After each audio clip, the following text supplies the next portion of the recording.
Thank you so much for joining me again today after yesterday, and then you'll see me tomorrow. But thank you so much for joining this random impromptu stream. Ooh, hello in the chat. Hi, Green Veggie. Hi, Pranav. Thank you so much for joining again today. Just saw you like 2 hours ago. I did a informal chat at Pranav's University earlier today, and we're just answer some questions about my portfolio. Hi, Carrots and Pizza. Hello, Jack98SK. Hello. Hi, DT. That was unexpected. Yes. So a little bit of, I guess, background, not really background, but thought process behind this is unexpected. It is very impromptu.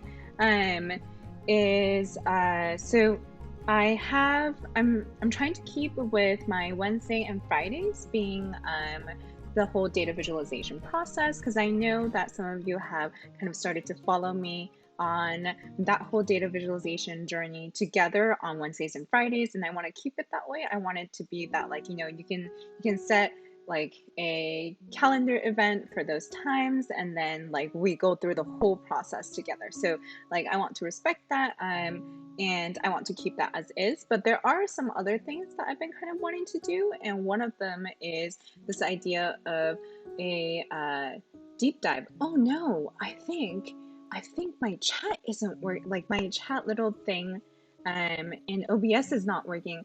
So all of your chats are not actually showing up in like that little space above my head. This is what I get for not testing ahead of time. So that sucks because I wanted to record all of your chats for this. How should I go about this?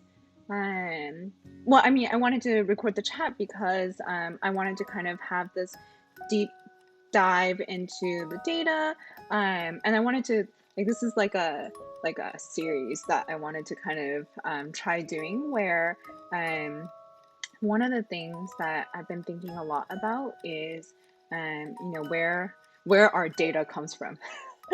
And that sounds like where does our food come from?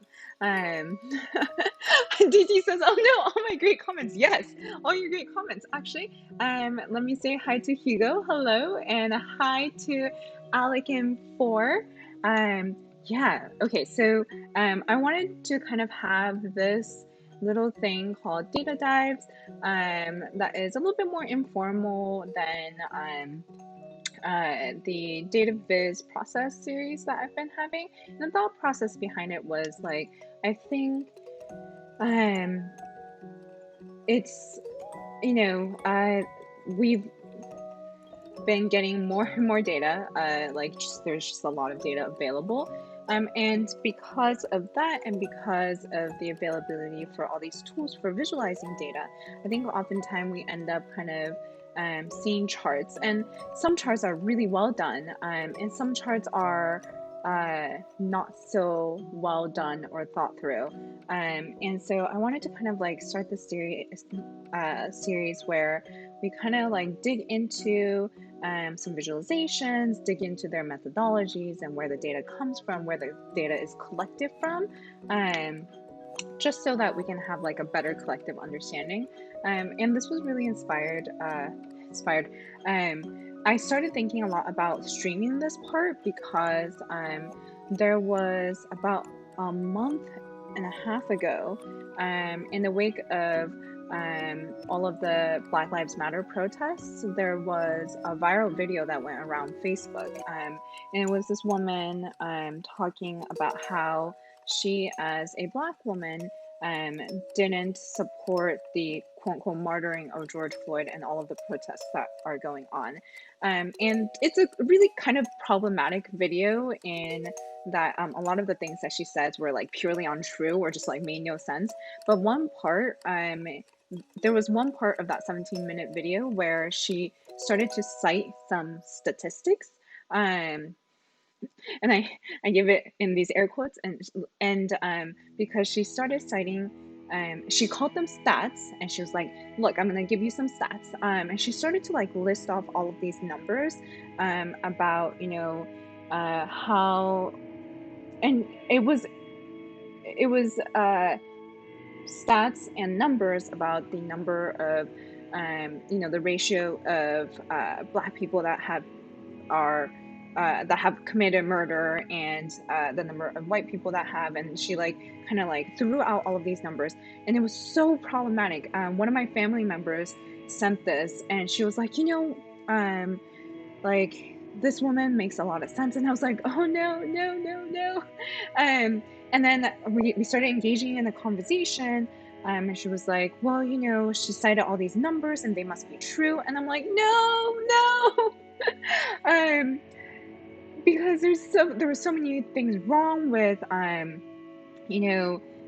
fact that when she said stats, she didn't give any citations, she didn't give any sources, so like nobody can go and verify her. I went afterwards to try and figure out where she was getting the numbers from, and the closest I found was like this FBI data set about arrests, not acquittals. Wait, is acquittals? Wait, hold on.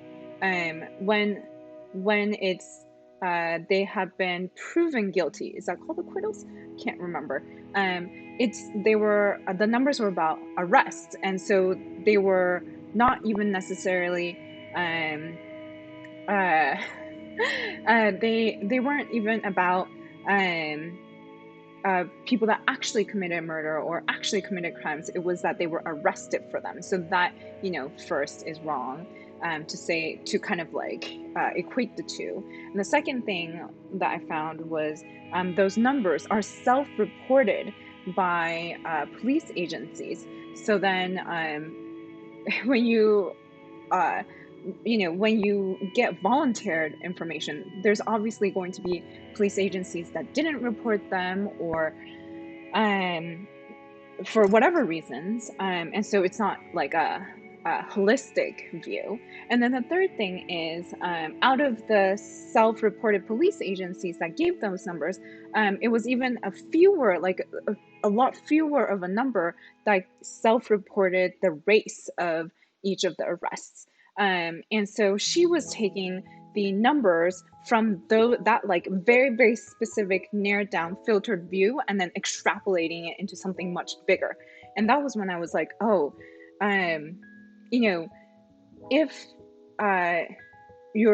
if you don't work with data all day long and you hear a claim like that, first of all, you might just believe it. And then second of all, even if she had given that source, that FBI source, and if you have looked it up and seen that like the numbers kind of match what she was saying, you would have been like, oh yeah, like, these numbers verify what she's saying.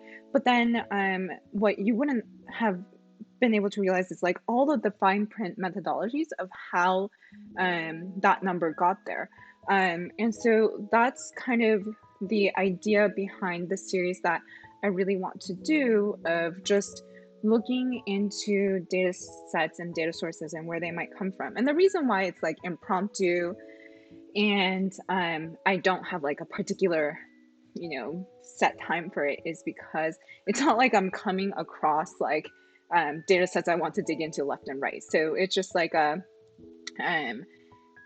thing that if I come across something that I want to dig into, maybe I'll try and have these kind of impromptu sessions. So let me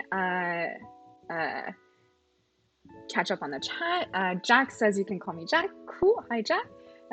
Max Thamet says, hi, Shirley, love your work. Been watching your last streamings on your YouTube channel. First time live. Cool. Thank you for joining me live.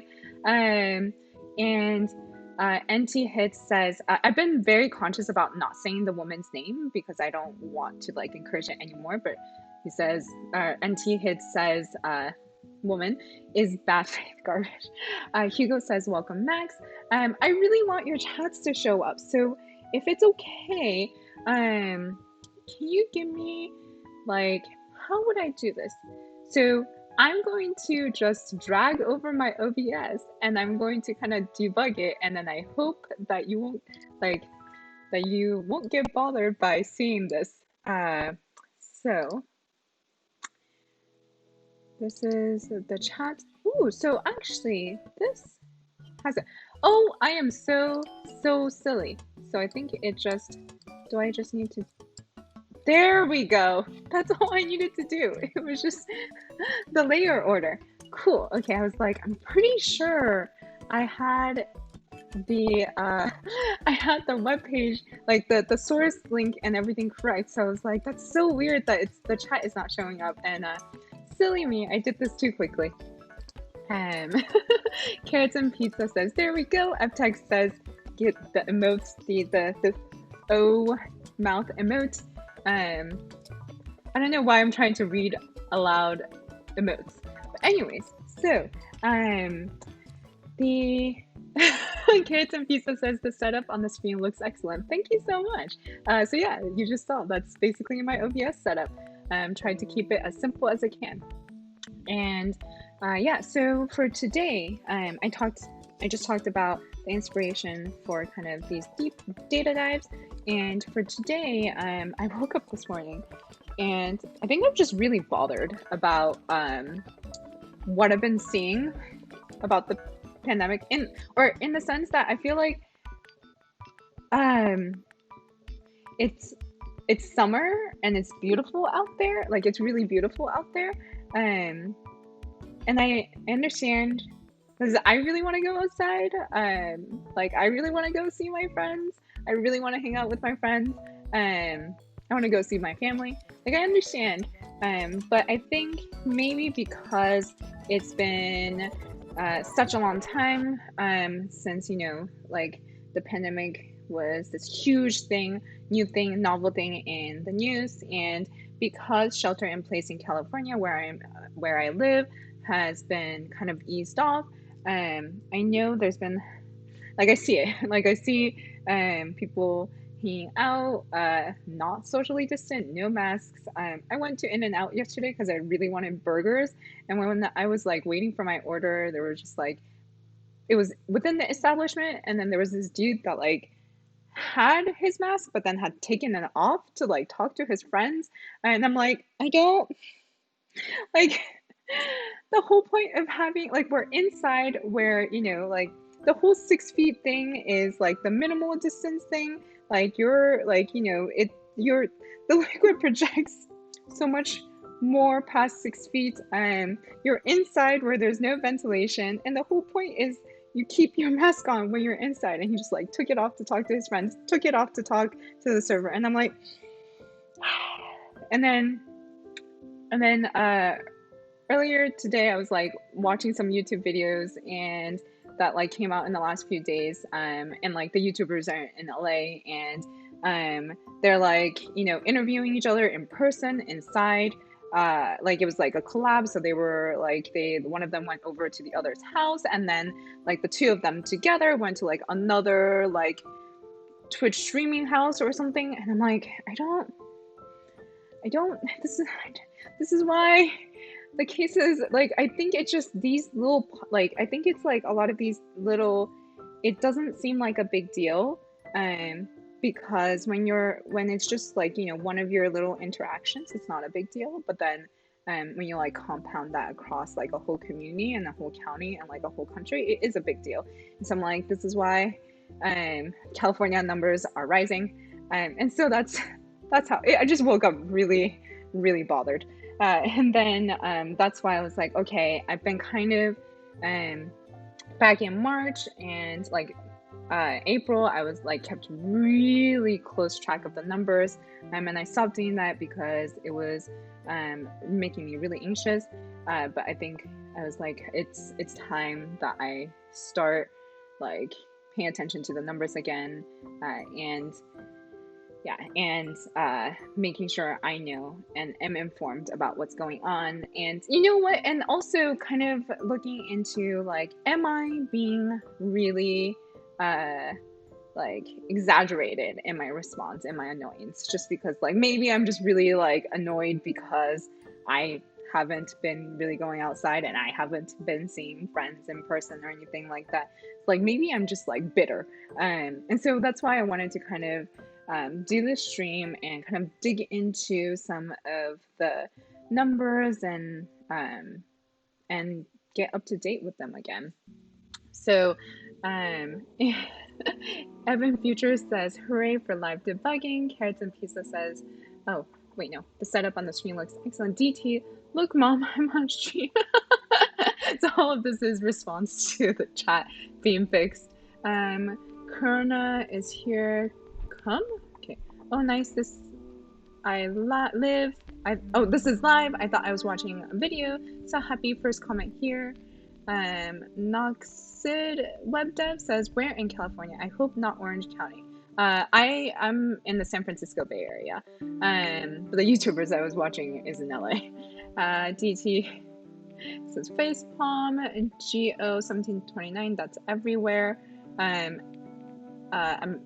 Evan Future says, it drives me nuts here in Spain too. Everyone takes down their masks to greet and hug people they know. No! Like, I feel like there's been like some efforts at like, I don't know, public education about the masks, but oh my god, yeah. Whenever I see something like that, where I'm just like, wait, the whole point of the masks. Anyways, Snickerette says, so no coding today. No coding today. This is just going to be a chill. We chat, we dig into data, and coding will be tomorrow. Noxid Web Dev says, Orange County is a hot spot for aggressive student. DT, nothing again American, but seeing the new cases curve, it didn't look like it has flattened out there yet. And Noxid Web Dev says, you have a right to be frustrated by people not following guidelines. Art Atomic Studio, I hope my microphone is muted. Haven't used Twitch before. Oh, so if you're watching a Twitch stream, it's not, it's like in terms of the video and mic, it's not a two-way thing, it's just a one-way thing. So you'll only be able to hear and see me, but your mic and video wouldn't be activated. Nobody else would see that. And I wonder, Art Atomic Studio, are you Kristen? If you are, hello. DT says, oh, hello, yes, hi, Kristen. DT says, but haven't looked at them myself for a while. Looking forward to diving into them. Our Atomic Studio says, oh my god, taking off masks to greet and hug. That's so upsetting. Yo, David O says, imagine living in Florida. There are just no words for the people here. Yes, so I'm going to kind of, so we're going to move on from the topic of how people are behaving, because I think then this discussion might devolve into kind of a lot of negativity. I'm sorry for sharing. I'm not going to go into that anymore, but that is kind of the motivation behind what I wanted to do today. So that is why I then kind of asked on Twitter if people have sources that they really like about the COVID-19 numbers, and then I was hoping we can go and dig into them together, into maybe where the data comes from and how they're collected. So I saw the FT tracker a few times, so I'm gonna look into that first, and I'm just gonna give a disclaimer that I mean, one, this is the first time I've done this, so I don't have a solid plan of how these are gonna go. Like, it's not like I have talking points or anything. I was just literally going to read through these and hopefully have a conversation with you. So apologies in advance if you wanted something much more planned out, but hopefully hopefully we just learn something, and it might just be me like reading through these articles. So I've heard a lot of things about the FT tracker. I remember when first started happening. I'm gonna manage cookies. Probably shouldn't have gone into this. Okay,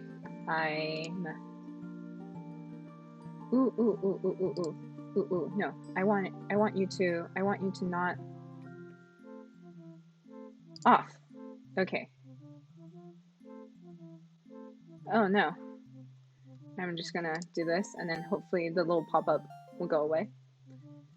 In retrospect, I am very glad that I think, is it that this one is the page that is not behind a firewall, this coronavirus tracker. Good on FT for doing that. So, I followed FT's coronavirus charts in like April and May. They were extremely useful. I haven't followed them since, so this will be like brand new for them in terms of trying to read through what they're trying to say. So, oh wow, look at this. Surge in Latin America means global daily death toll on the rise once again. Oh gosh. So then let's see if we can decipher these colors. So the blue and the blues, the dark blues are EU and UK. So yes, so blues. Okay, so blues are Europe, and the gray is North America. This is the US, and the lighter gray. I love how, actually, okay, so I know this was supposed to be a data dive, but this might actually have just be me like reading through visualizations and being like, ooh, I like this, or ooh, I'm not so sure about this. So this might just become like a data viz critique. I don't know.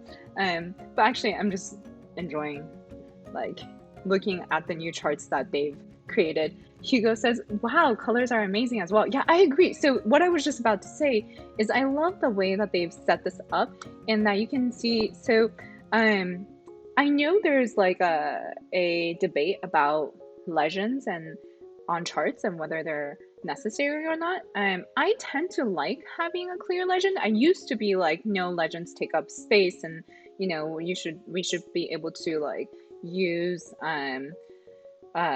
like we should just use like text overlay to kind of denote what each of these color mean, etc. So I used to be like a no legends person, but from a readability perspective, I've like definitely 180'd and come around to like just having a quick legend somewhere is so helpful.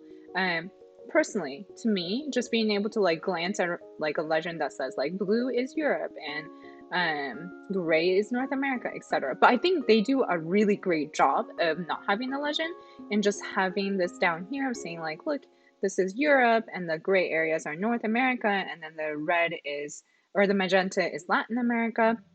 So I think they do a great job here, but then like it took me a bit to realize that like I can use this as the legend.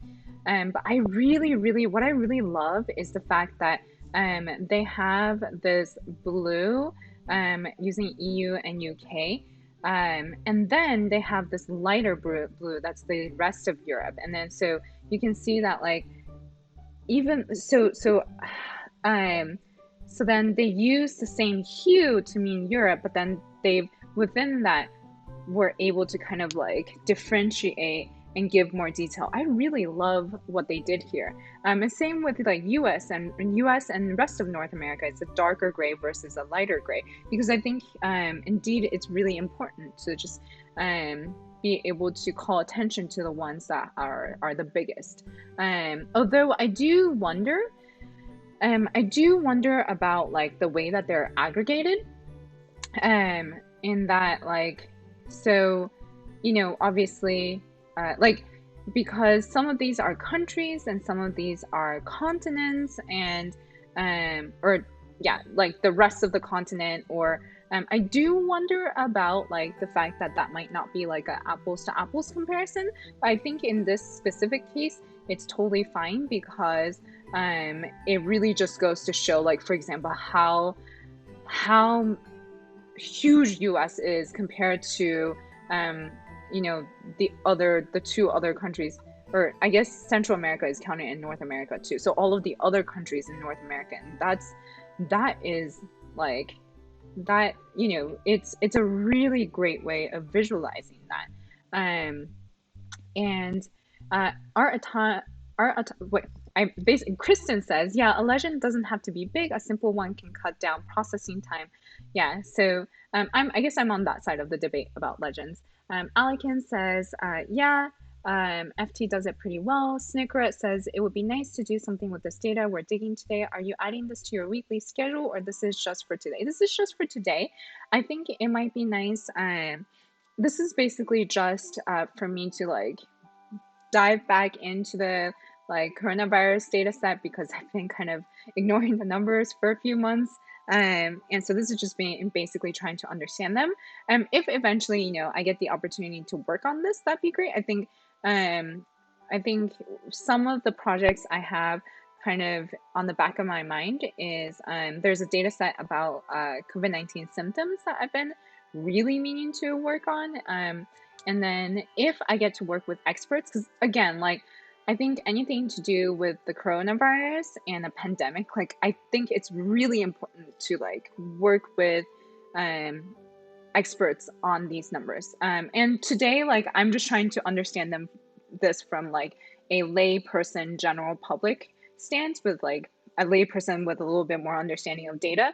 I'm not trying to be like, uh, I'm not trying to make any comments about the pandemic itself. Although one of the comments I was going to make is like seeing how huge US is versus rest of North America. And I do wonder about the way that the data was collected, because that's one of the things I was hoping to dig into, is digging into each country and how their like what their methodology is for confirming a case, like how many tests do they give out, and then like or sorry, how do they what are the requirements someone needs to meet to be allowed like administered a test, and then like how does that whole process go, because that's one of the most important parts of the data collection, right? So I do wonder if how small the rest of North America is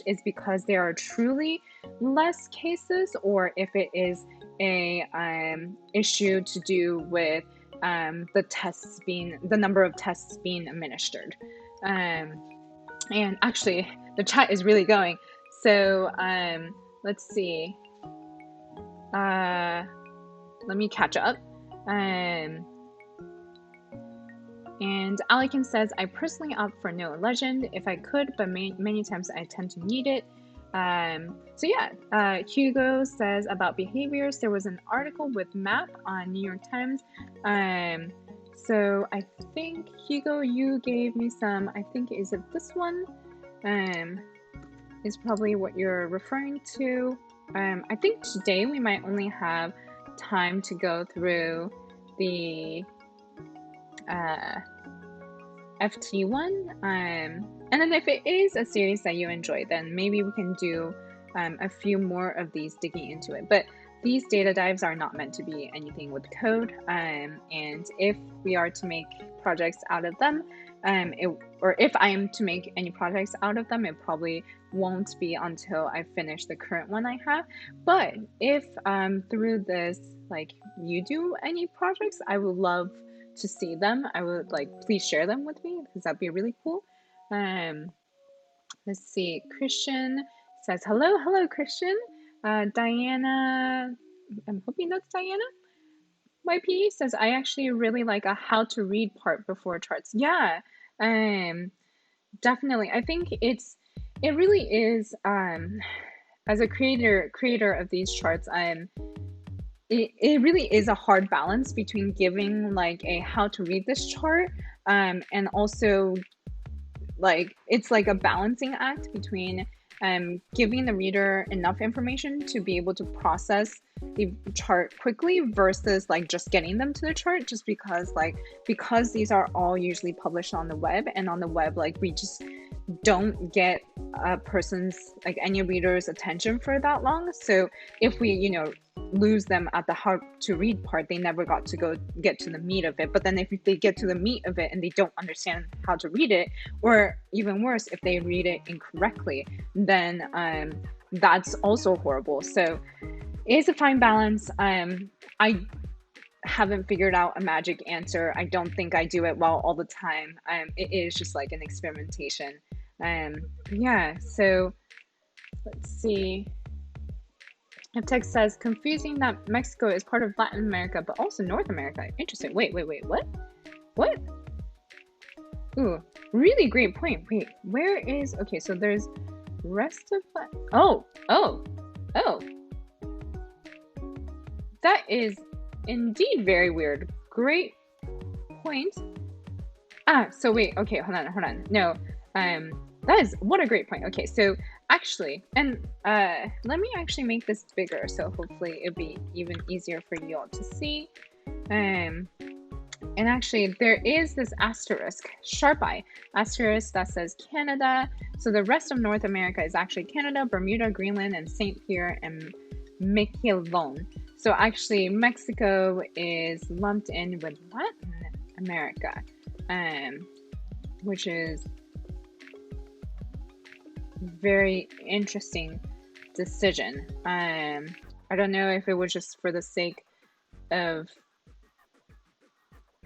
like this title, or if it is about grouping by, I guess, maybe identity slash culture versus geographic. I'm not sure. That is a very great point. And let's see.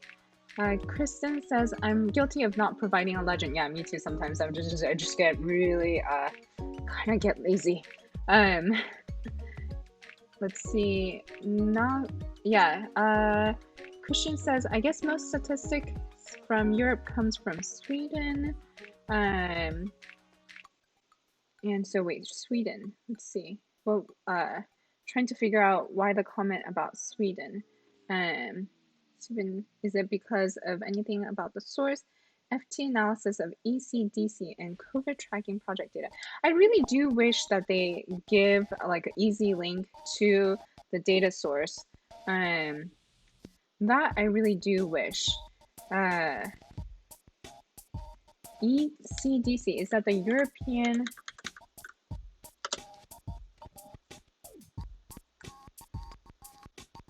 Center for Disease Prevention? Yeah, so I guess there is today's data. So actually, let me click on that for later.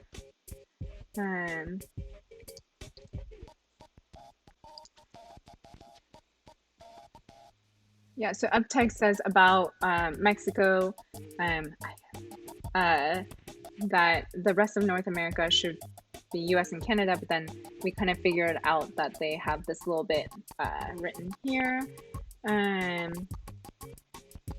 And Kristen says, I wouldn't assume anything about COVID data. Malikan says they have North America and Latin America instead of North America and South America. Also an interesting point. RT Shot says, I've made a React app in the early stage of it all, and after 1 week, just seeing the number going up and up made me feel really bad and impotent. So be careful dealing with these numbers. Yes, exactly. I think that's another thing about when what I was mentioning earlier about how, because we have this data so easily available, I think there's a lot of just putting it on a chart, but then if you are just plotting the aggregate numbers and stuff, after a while it starts to not really have any meaning. So I really do appreciate kind of charts that try to take a different approach. And so in that sense, I've been really appreciating what FT has put out, at least back in April, because they were trying to give a different approach in terms of the different approach in terms of the data that they were showing and the way that they were presenting that data. So yeah, let's see. Oh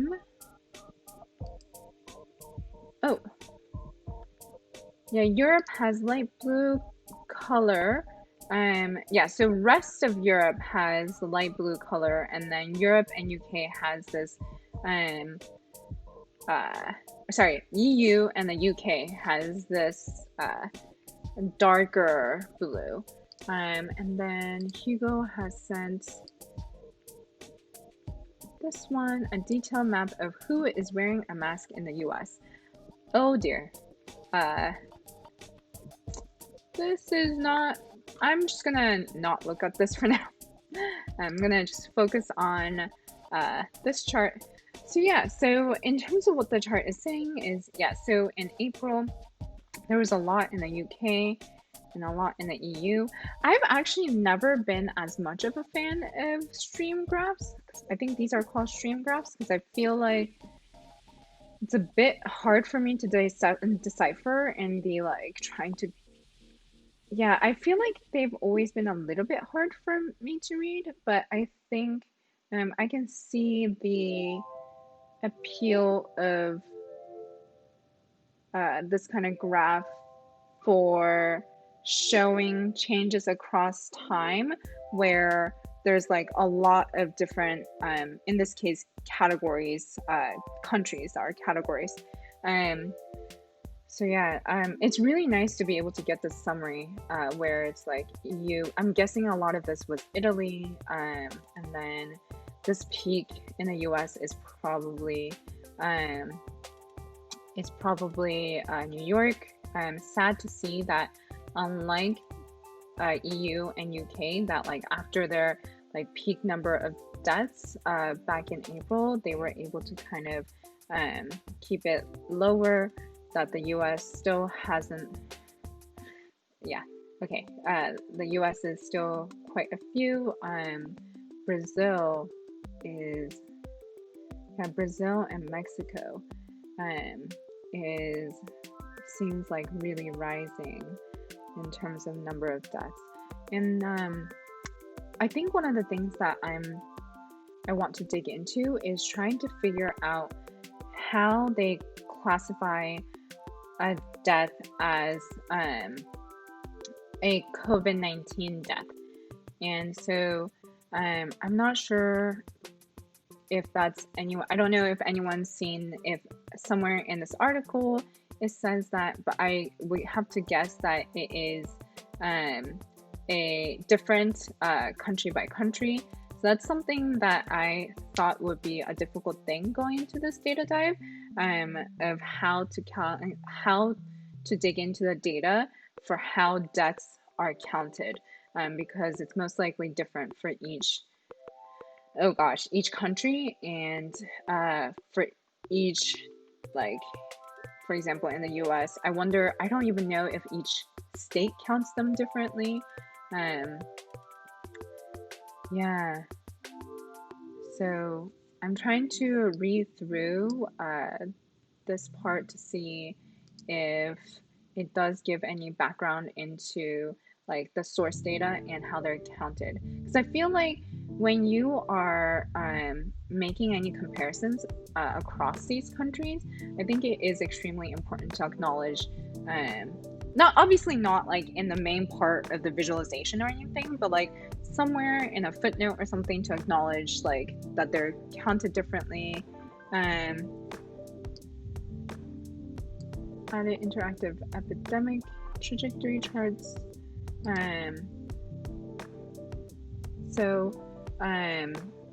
But I think it is important to kind of acknowledge that each of these countries might track the numbers differently. Yeah, RT Shots says, yep, here in Brazil, the curve is still going up. Carrots and Pizza says, is there a good automatic way to decide what label color goes well with different country colors? That I don't know. I would love to hear if other people have any good answers, but I actually don't work with international, like country data that often, so I've never had to think about that. And Evan Future says, it seems kind of irresponsible of them to put Mexico so far from the US part, given they are directly bordered. It makes it hard to make the physical connection. That's a really good point. Yeah, so if Mexico was even down here, I guess that also assumes, then we have to have the discussion of, yeah, if any of the cases from Mexico is because of any travel between the US and Mexico borders. So that I think, so I think if that was true, then it might make more sense for Mexico to be closer to the US. But I guess I'm not seeing, now I think about it a little bit more, I'm not seeing like an immediate gut reaction no of where Mexico was placed, but it certainly is extremely, actually, it's very misleading that Mexico is up here so far away from this rest of North America asterisk here. I think if they have put it, yeah, I think actually that part I agree with. I think if they had put this closer together so that we can see this line with the asterisk in Mexico, then that would have been really helpful. Um, and Kristen asks, are they doing any excess death counts in this? I don't know. Let me know if you see anywhere if this one is excess deaths or if they have another chart that is covering that. In terms of all the labels that they have, it doesn't seem like it. The US share of average global daily death has risen again to 15%. Yeah, so in terms of at least how it's labeled, in this chart, I don't think it's excess death counts. And by excess death, I'm guessing you mean how. So, what I understand of excess death is basically the number of deaths this year as compared to the same time last year to give a rough estimate of what might be the true cost of the pandemic.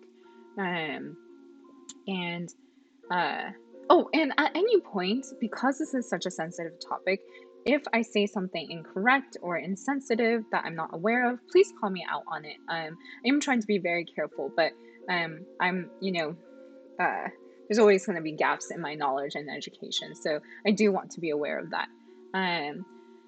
So, Noxy Web Dev says, no Antarctica, what's with the continental bias? Jack says, what do they mean by 46% of average global deaths? Oh my gosh. These are such great questions that I wish I can answer. But yeah, wait, has anyone figured out do they define anywhere what they mean by average daily death? I can only, yeah, where do they say anywhere what they mean? Europe's average count of coronavirus related deaths. Okay. Yeah, I would love to know. So quick search doesn't seem to. Yeah, great question.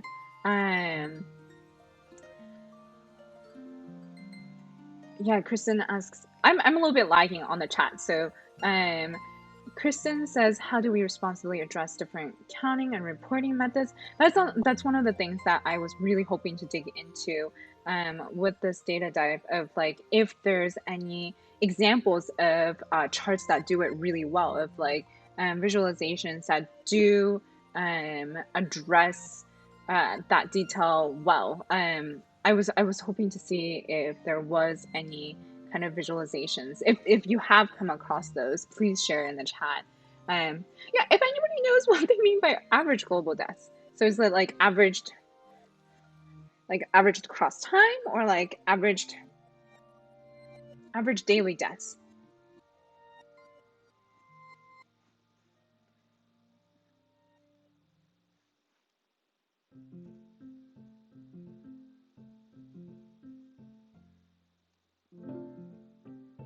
I'm trying to like process because it's average global daily deaths. But it also kind of seems like they're giving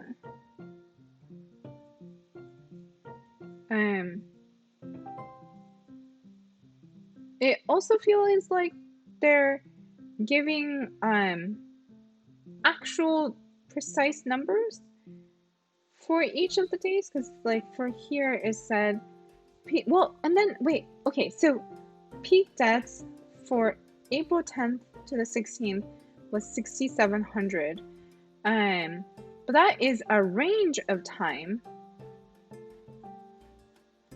even though this kind of this makes it seem like it was April 15th was that this many. That is a little bit confusing. So I wonder if it's like a rolling average of, yeah, because,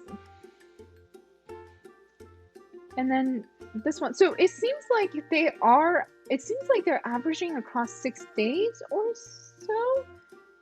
Average daily deaths. I do wonder why they average across those. Well, I guess this is 7 days, six. Like, is why they average across the week. I wonder if it's just tried to like account for extremes. So that is my best guess that they are averaging. They're taking. I'm guessing this is my best guess that they're taking the numbers for 1 week, and for each country, and then they're averaging daily numbers for that week. And that's what's being plotted. Although that, if that is true, then the stream graph does feel misleading because it does make it feel like it's a continuous, like day by day set of numbers, as opposed to like a weekly average. I don't know. I wish. Is there methodology all the way at the bottom? Do I need to be just reading the methodologies down here somewhere? Ooh, but this is great. Ooh. Okay, so this looks awesome. So yeah, comes from European Center for Disease Prevention and Control. Data from U.S. and territories comes from the COVID tracking project. Data for UK deaths come from Department of Health and Social Care. Previous versions of this page used data from the Johns Hopkins Center for. I wonder why they moved away from those two sources. That'd be interesting. Regional level case and deaths come from official sources or verified local aggregation projects. That's actually really awesome to see. Full excess mortality dataset used for this analysis is freely available for download on GitHub. It is compiled from data originally produced by all these different places.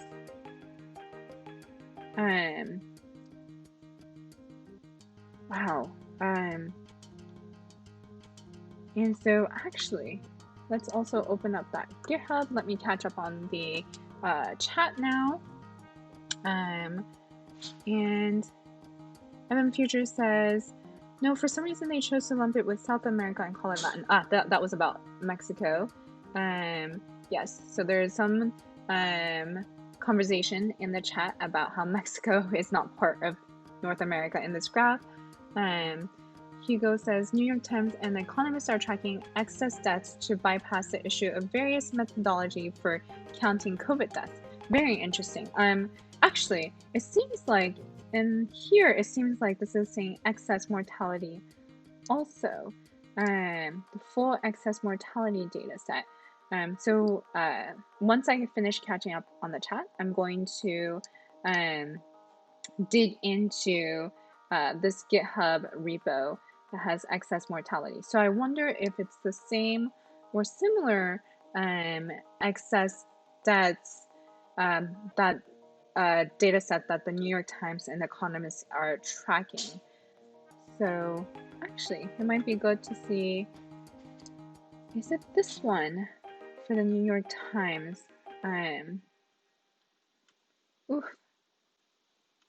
By the way, I think my computer is very unhappy with me and me running OBS, or the Open Broadcasting software. It's been unhappy with me today. I think I might want to restart my computer later today. So this is by the New York Times, and I wonder if this is using the same data set. Oh, I like that they have a what you can do section. Okay. Data are based on reports by states and counties at the time of publication. Local governments may revise reporting numbers as they get new information. Some deaths may be reported by officials in 2 different jurisdictions.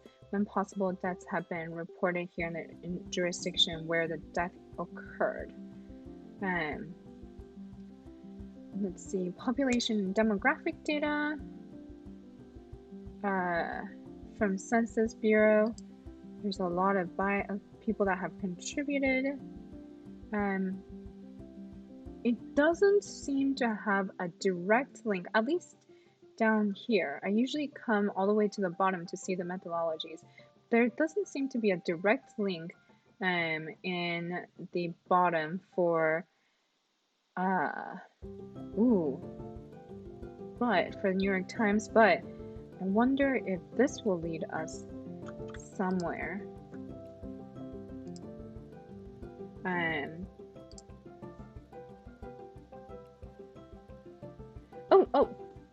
Methodology and download county level data on GitHub. No, I just scrolled too far. So about the data in New York Times, and data for US, the Times is now including cases and deaths that have been identified by public health officials as probable coronavirus patients. So, okay, some states and counties only report figures in which a coronavirus infection was confirmed through testing. Because confirmed cases are widely considered to be undercount of the true toll, some state and local governments have started identifying probable cases and deaths using criteria that were developed by states and the federal government. Confirmed cases and deaths are counts of individuals whose coronavirus infections were confirmed by a laboratory test, and probable cases and deaths who are individuals who did not have a confirmed test but were evaluating using criteria developed by national and local governments. Some governments are reporting only confirmed cases, while others are reporting both confirmed and probable numbers. There's also another set of governments that are reporting the 2 types of numbers combined without providing a way to separate the confirmed from the probable. Oh my gosh. The Times is now using the total of confirmed and probable counts when they are available individually or combined. Otherwise, only the confirmed count will be shown. Oh gosh, that is messy. Not because of what the Times is doing, but just the way that the data is presented. Governments often revise data or report a large increase in cases on a single day without historical revisions, which can cause an irregular pattern in daily reported figures. Is excluding these anomalies from 7-day averages when possible. Okay, so my guess now is that it seems like the Times is also doing a 7-day average, and so I'm guessing what's happening with FT is also that they're doing a 7-day average and calling it a daily average or average daily count. And maybe you guys in the chat have already come to this conclusion and I am just behind. So Carrots and Pizza says, how do you think it will look like to have a stacked graph next? Oh, this is because of my comment about me not quite liking stream graphs. It would like to have a stacked graph next to the stream graph, keeping the height constant, not showing changes in overall frequency, but focusing on showing the relative distribution. So having a stacked graph next to, so I guess if you mean like having a stacked graph on the side here, well, so I think in that sense, this basically at the end here is a stacked graph, right? And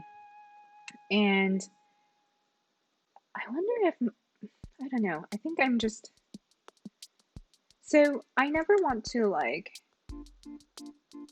I never, because I think every single chart is, like I like to give benefit of the doubt for every single chart that the creator has made considerations, and there are like there's priorities and the points that they're trying to communicate across. So I don't generally like to be like, this is how I would do it better, because I might just be missing the entire point of what they were trying to prioritize. And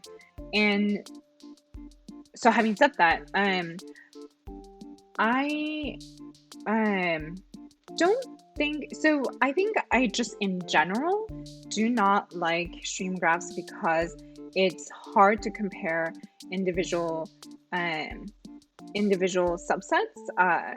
Like, so it's hard to compare like the height of, you know, of like each of these individual countries for a specific date or week. And I find that to be true even in stacked graphs also, because like if you have these, if you basically made like, you know, if you dropped all of these streams down and converted them like directly into stacked graphs, it would personally have the same effect, because I still can't like compare across the countries.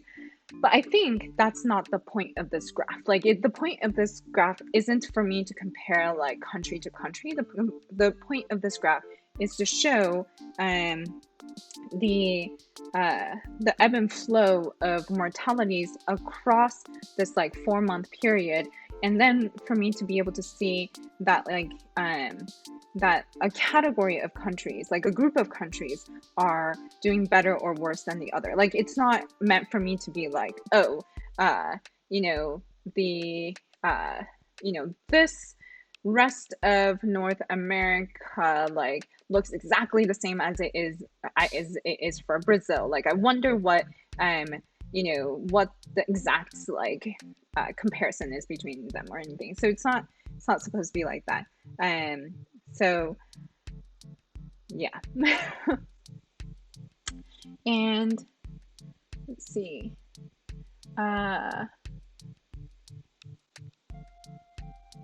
And Elbrisa says hi, hello.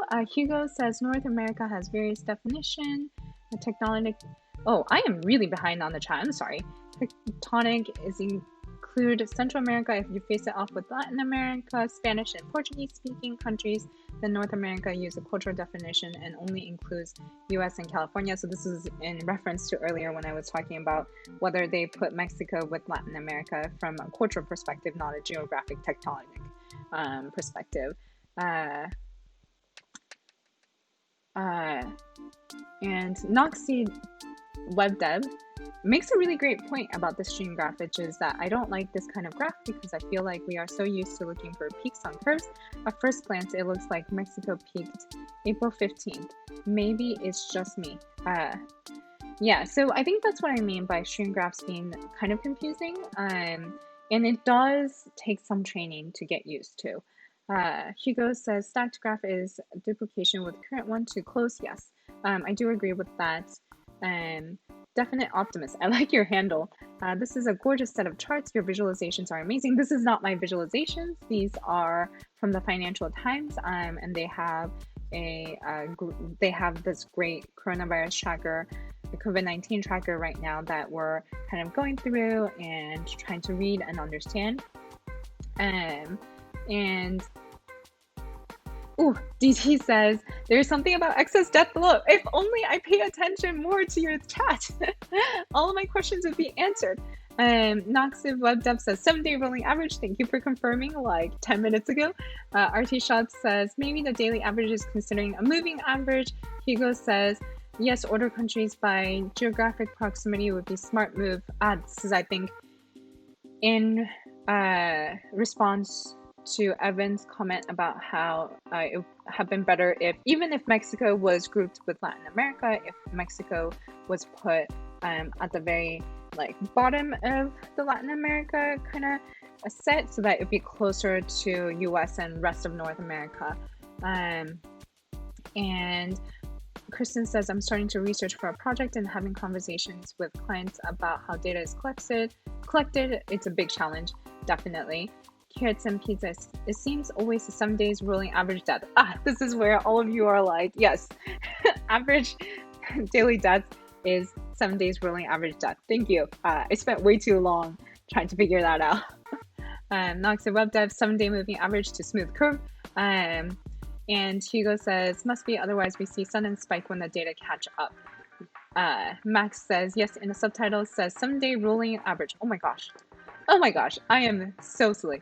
Yes, I missed this part. I have reading comprehension problems. Thank you. That's embarrassing. Thank you, Max. Carrots and Pizza says what the rolling average does is smoothing the curve. Allocating one reason was that one source only was not comprehensive enough. Hugo says there was a huge day-to-day spike in March when China moved from 3,000 to 5,000 deaths to account for non-tested death. If the spike is not visible on one day, then we must be with rolling average. These are all very great comments. Blaze Kia says, hello, couldn't be here earlier. Hope I didn't miss too much. How's everyone? Hello. I think we're good. Actually, I'm really enjoying this conversation. So hi, thank you for joining. Hugo says, search GitHub. Oh gosh, because I'm so behind on the chat, I'm not quite sure what that's in reference to anymore. William Schneider, thumbs up. Noxie Web Dev says, kind-hearted, very nice.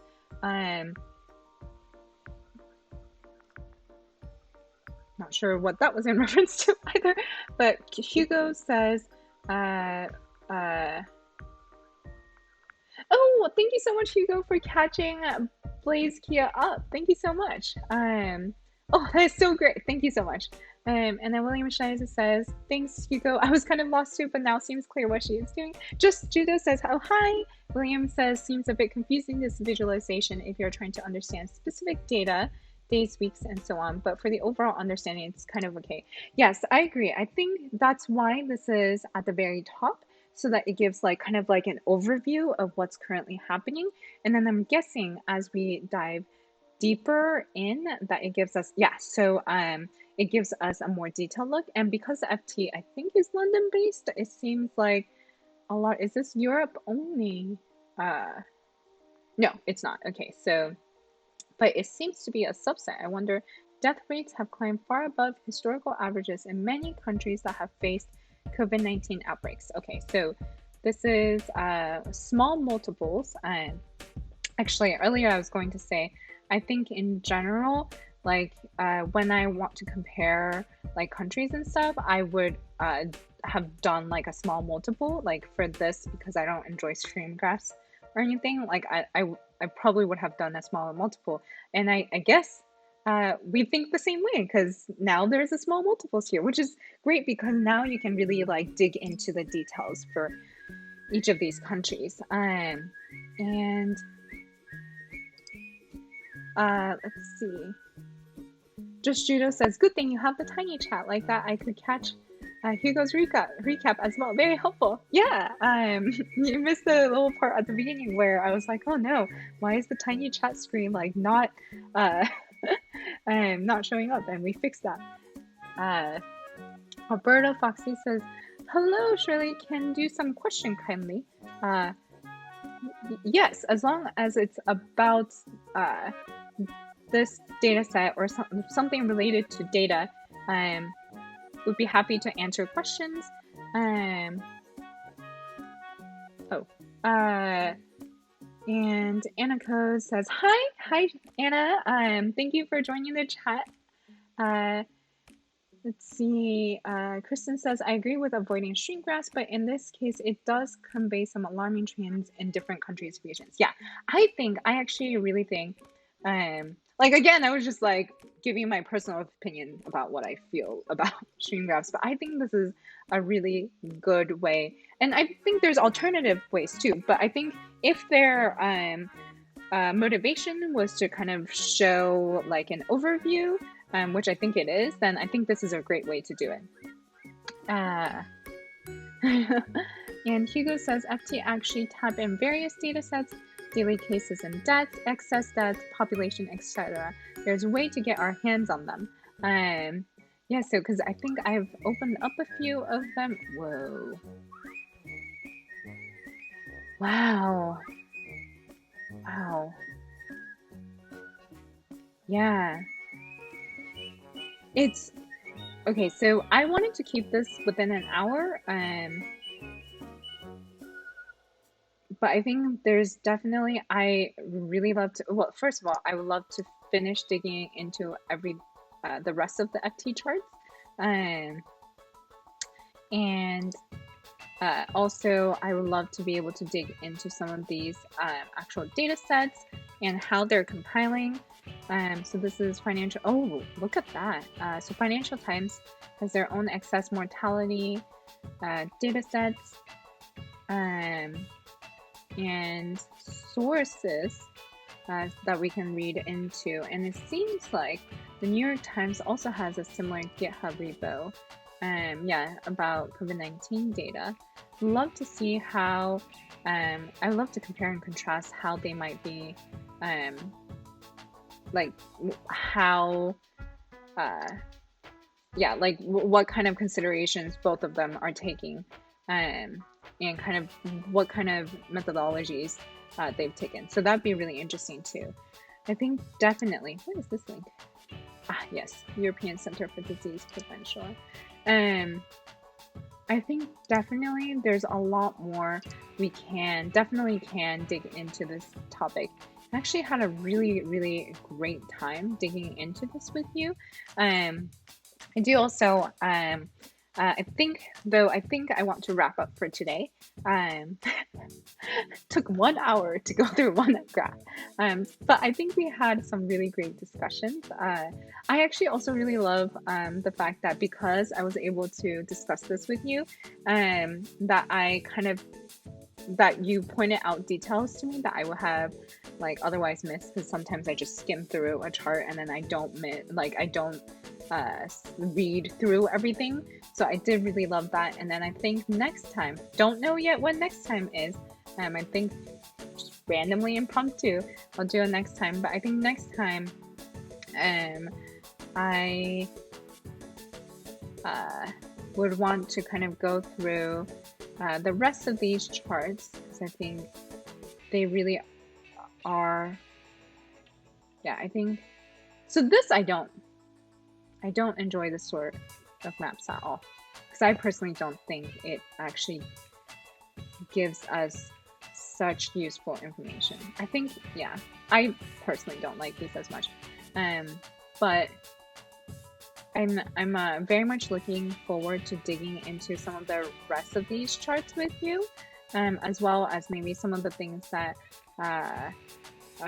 were suggested from New York Times, and I think there's been some other suggestions about Jason says COVID tracker, my teammate, is quite good, not biased, and I think there's definitely the John Hopkins data set. So I think there's a lot to really dig into here, and I'm glad that we're doing it together, because this is my re-education on the topic. But for today, I want to wrap up here. I want to say thank you so much for joining in on this impromptu thing. I don't know. I gotta balance this with the other DataViz stream, and then so I don't know when the next time we'll be doing this, but hopefully the fact that I'll keep it at this exact same time will hopefully make it easier for you to join. And I kind of do want to end on saying I feel like during the stream I don't know if cavalier is the right word, but I think I like after a certain point, so these data sets are about deaths, and deaths are that's an individual who probably had families, probably had friends, who probably, like, each one of these numbers are somebody's loved one, and somebody's, like, there's people mourning for each one of these numbers, and so I want to just recognize that through this process, or through this stream, I was kind of talking I think not cold, but I think there's a danger of when we talk about numbers, we forget the underlying people or the subject of the data set, And I just needed to like talk. I needed to go through these numbers in like a very robotic business way, because I think if I think about that, then I get too emotional. But at the end of the stream, I do want to recognize that each of these deaths are human lives. And I want us to, even though we deal with data and numbers, and that's our job, to always keep the what it represents, what the underlying, what is actually being counted. And so I wanted to recognize that. And so, yeah, that's how I want to, so I want to wrap up in that way. And I just want to say thank you so much for joining today. And I guess I should actually kind of finish catching up on the last little bit. And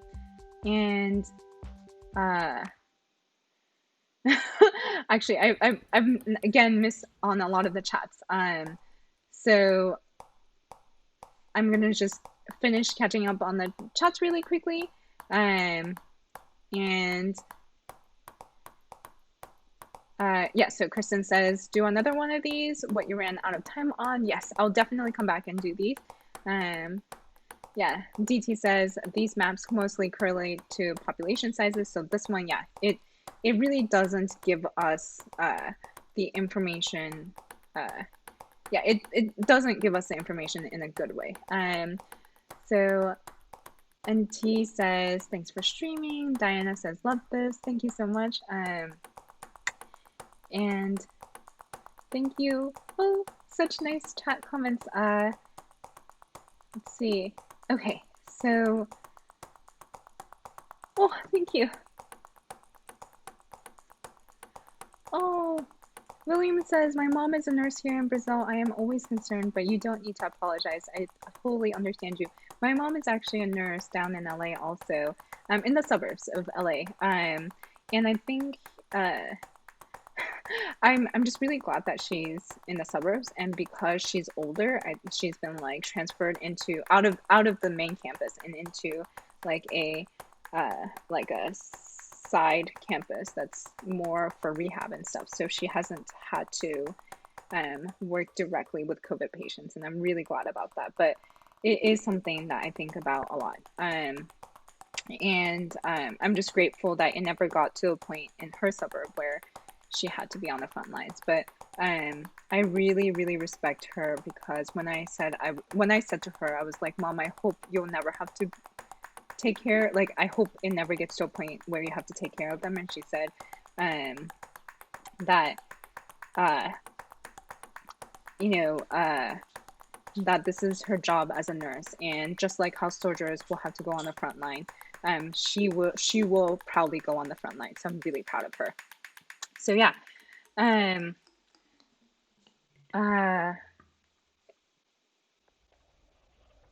yeah. And William says sometimes we need to be practical and analyze the data. And Hugo says about people, the spread of the virus reminded me of Bust Away. Yeah, thank you so much. And I will see you tomorrow for back to the database project I've been doing. And then please keep a lookout on, I'll probably announce on Twitter when I do this impromptu thing again next time, or just hopefully have notification on for Twitch. This is the true bye for the stream. Thank you again for joining. Bye-bye. Oh, how do you raid channels? I don't know how to raid channels. Snowbites asks if we can raid channels. I'll figure that out for hopefully next time, and or a future time, and we'll raid channels together. Bye!